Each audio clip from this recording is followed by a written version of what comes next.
অতএব কোরআন যেখানে আলো সেখানে সুস্থ যদি হতে চান কোরআন তেলাওয়াত করেন। সুবহানাল্লাহ।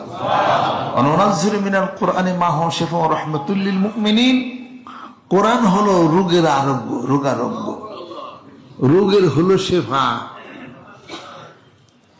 এবার কেয়ার হাসপাতাল আছে না, অ্যাপোলো কি রেহানো এবার কেয়ার কি এক নাম দেয় কষ্ট মষ্ট, আগে কিছু অ্যাপোলো এবার কেয়ার। রিক্সালো জিজ্ঞেস করি এই হাসপাতাল কোন দিকে আছে, কোনটা কই যে বসুন্ধরের ভিতরে, কই অ্যাপোলো যাইবেন, আমি দূরে হলো না এবার কেয়ার, ওগুলা কয়ে হারিন আমরা আগের দায়ী কইয়া হলো সহজ।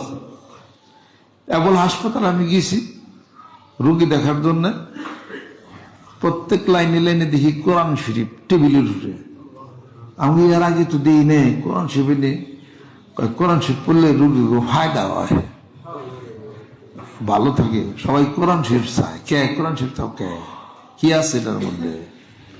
কোরআন শরীফের মধ্যে আছে লাইট, আছে থেরাপি।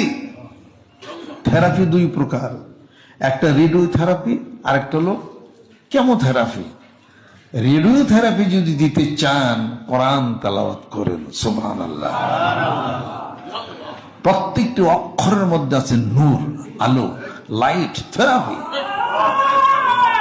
ভীষণ। আপনার চোখের মধ্যে দিয়া এই কোরআনুল কারীমের এই আলো ঢুকতেছে, দেহে যায়, কিডনিতে যায়, সব জায়গায় যায়, আপনি সুস্থ হয়ে যাবেন।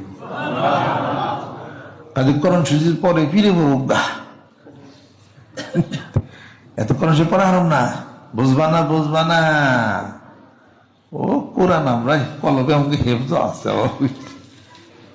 আল্লাহর পাগলেরা এই মতবাদ যদি কেউ থাকে ভুল রাস্তার মধ্যে আছে, কোরআন শরীফ সকালে তেলাওয়াত করেন।